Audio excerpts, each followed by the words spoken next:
ಒಂದು ಕಾಲದಲ್ಲಿ ದೊಡ್ಡ ನದಿಯ ತೀರದಲ್ಲಿ ಹಣ್ಣುಗಳಿಂದ ತುಂಬಿರುವ ಅತ್ತಿಮರ ಒಂದಿತ್ತು. ಆ ಮರದಲ್ಲಿ ಬುದ್ಧಿವಂತನಾದ ಒಂದು ಕಪಿ ವಾಸಿಸುತ್ತಿತ್ತು.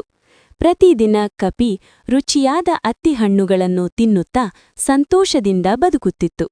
ಒಂದು ದಿನ ನದಿಯಲ್ಲಿ ವಾಸಿಸುವ ಮೊಸಳೆ ಕಪಿಯ ಬಳಿ ಬಂದು, ನಿನ್ನ ಅತ್ತಿಹಣ್ಣುಗಳು ತುಂಬಾ ರುಚಿಯಾಗಿವೆ, ನನಗೂ ಕೊಡುವೆಯಾ ಎಂದು ಕೇಳಿತು. ಕಪಿ ಸಂತೋಷದಿಂದ ಮೊಸಳೆಯೊಂದಿಗೆ ಸ್ನೇಹ ಬೆಳೆಸಿಕೊಂಡು ಪ್ರತಿದಿನ ಹಣ್ಣುಗಳನ್ನು ನೀಡುತ್ತಿತ್ತು. ಹೀಗೆ ಇಬ್ಬರೂ ಒಳ್ಳೆಯ ಸ್ನೇಹಿತರಾದರು. ಮೊಸಳೆಯು ಹಣ್ಣುಗಳನ್ನು ತನ್ನ ಹೆಂಡತಿಗೆ ತೆಗೆದುಕೊಂಡು ಹೋಗುತ್ತಿತ್ತು. ಆದರೆ ಮೊಸಳೆಯ ಹೆಂಡತಿ ಲೋಭಿಯಾಗಿದ್ದಳು. ಅವಳು, ಈ ಕಪಿಯು ಪ್ರತಿದಿನ ಇಷ್ಟು ಸಿಹಿ ಹಣ್ಣುಗಳನ್ನು ತಿನ್ನುತ್ತಾನೆಂದರೆ ಅವನ ಹೃದಯ ಎಷ್ಟು ಸಿಹಿಯಾಗಿರಬಹುದು, ನನಗೆ ಕಪಿಯ ಹೃದಯ ಬೇಕು ಎಂದು ಹೇಳಿದಳು. ಮೊಸಳೆ ಇದನ್ನು ಕೇಳಿ ತುಂಬಾ ಗೊಂದಲಕ್ಕೆ ಒಳಗಾಯಿತು. ಆದರೆ ಹೆಂಡತಿಯ ಒತ್ತಡಕ್ಕೆ ಒಪ್ಪಿಕೊಂಡಿತು.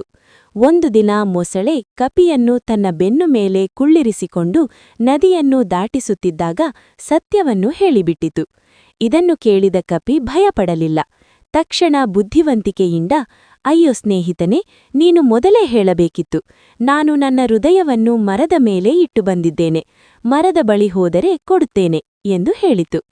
ಮೊಸಳೆ ನಂಬಿ ಮರದ ಬಳಿಗೆ ಮರಳಿತು. ಕಪಿ ತಕ್ಷಣ ಮರದ ಮೇಲೆ ಹಾರಿ, ಮೂರ್ಖನೆ, ಹೃದಯವನ್ನು ಯಾರಾದರೂ ಹೊರಗಿಡುತ್ತಾರೆಯೇ ಎಂದು ನಗುತ್ತಾ ಹೇಳಿತು. ಮೊಸಳೆಯು ತನ್ನ ತಪ್ಪನ್ನು ಅರಿತು ಲಜ್ಜೆಪಟ್ಟಿತು. ನೀತಿ: ಬುದ್ಧಿವಂತಿಕೆಯಿದ್ದರೆ ದೊಡ್ಡ ಅಪಾಯದಿಂದಲೂ ತಪ್ಪಿಸಿಕೊಳ್ಳಬಹುದು.